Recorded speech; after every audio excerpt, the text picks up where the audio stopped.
السلام علیکم دوستو، میں ہوں علی رضا اور آپ دیکھ رہے ہیں اے آر نالج۔ محترم دوستو، ابھی کچھ دن پہلے ایک ملعون عورت بی جے پی پروکتا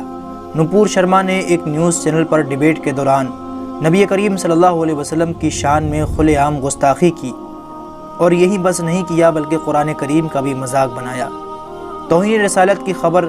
جیسے ہی منظر عام پر آئی اور مسلمانوں تک پہنچی تو ہندوستان کا زندہ دل مسلمان سڑکوں پر نکل آیا اور اس کے خلاف کارروائی کی مانگ کی جانے لگی، مگر آج سے لے کر اگلے 10 روز تک اس ملعون عورت پر کوئی بھی ایکشن نہیں لیا گیا، اور بی جے پی نے سوچا کہ یہ بات 1-2 دن میں ختم ہو جائے گی،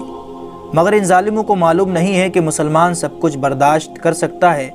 مگر اپنے پیارے نبی محمد صلی اللہ علیہ وسلم کی شان میں گستاخی ہرگز برداشت نہیں کر سکتا۔ اور ابھی کچھ ٹائم پہلے ہی بی جے پی کی طرف سے ایک اسٹیٹمنٹ جاری کیا گیا جس میں نپور شرما اور نوین جندل کو پارٹی سے برخاست کر دیا گیا ہے۔ مگر دوستو، آخر بی جے پی کو یہ قدم کیوں اٹھانا پڑا؟ کیونکہ یہ دونوں تو پارٹی کے مطابق ہی کام کر رہے تھے، تو اس کے پیچھے کی اصل وجہ اور سچائی کیا رہی؟ آخر انہیں مسلمانوں کے سامنے گھٹنے کیوں ٹیکنا پڑے؟ دوستو، توہین رسالت کی یہ خبر عرب مسلمانوں کو پتہ چل چکی تھی، جس کے بعد عرب ممالک میں ایک ہیش ٹیگ چلایا گیا الا رسول اللہ یا مودی۔ سعودی عرب، قطر، عمان، ایجپٹ کا ڈاٹا آپ لوگ دیکھ سکتے ہیں، جہاں ایک بڑی تعداد میں لوگوں نے سیدھے مودی سرکار اور بھارت کے پروڈکٹ کا بائیکاٹ کرنا شروع کر دیا،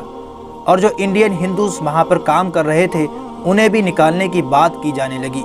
be B C news Arabic کی طرف سے یہ خبر نکل کر سامنے آئی کہ یہ ہیش ٹیگ نمبر 1 پر چل رہا تھا عرب ممالک میں۔ اس کا سیدھا مطلب یہ ہے کہ وہ لوگ انڈین پروڈکٹ کا بائیکاٹ کر رہے تھے اور نبی کی شان میں گستاخی کسی بھی صورت میں برداشت نہیں کر سکتے۔ اور یہاں ایک ویڈیو ٹویٹر پر وائرل ہونے لگی، اور اس ٹویٹ میں لکھا گیا تھا کہ جو کویت کے اسٹورز اور مالز ہیں ان کے اندر بھارت کے پروڈکٹ کو بائیکاٹ کیا جا رہا ہے، ان کے اوپر اسٹیکر لگا کر لکھا گیا بائیکاٹ الہندیہ۔ دوستو، جب بات عرب دیشوں سے رشتے بگڑنے کی آئی اور بھارتی پروڈکٹ اور مودی سرکار کو بائیکاٹ کیا جانے لگا تو بی جے پی بوکھلا اٹھی اور آنن فانن میں آ کر ایک پریس ریلیز جاری کیا گیا جس میں نپور شرما اور نوین جندل کو پارٹی سے 6 سال کے لیے برخاست کر دیا گیا،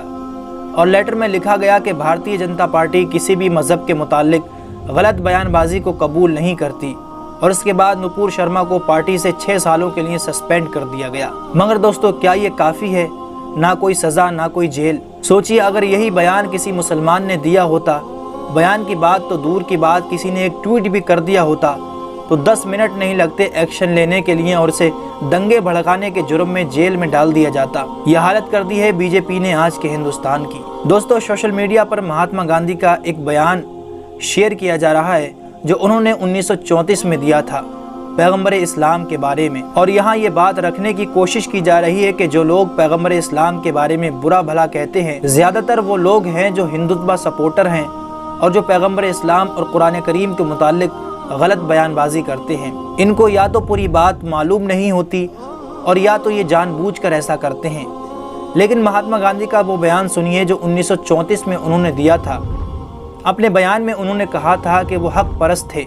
یعنی سچ کا ساتھ دینے والے تھے۔ انہوں نے اپنی زندگی میں کافی مشکلیں سہی ہیں، اور مہاتما گاندھی نے کہا کہ میرے بہت قریبی مسلمان تھے، ان کو جاننے کے لیے میں نے پیغمبر اسلام کی زندگی کو پڑھا، اور جب مجھے پتہ چلا کہ وہ کس طرح سے نہایت ہی اچھے انسان، سچ کہنے والے انسان، جو صحیح تھا اس کی پیروی کرنے والے انسان، خدا سے ڈرنے والے انسان تھے، انسانوں سے نہیں ڈرتے تھے، کافی بہادر تھے، اور کافی کچھ انہوں نے اپنی زندگی میں سہا۔ اور مہاتما گاندھی نے آگے یہ بات بھی کہی تھی کہ وہ فقیر تھے، اگر چاہتے تو دولت مند بھی بن سکتے تھے، لیکن جس طرح سے انہوں نے اپنی زندگی کو گزارا لوگوں کو سکھانے کے لیے،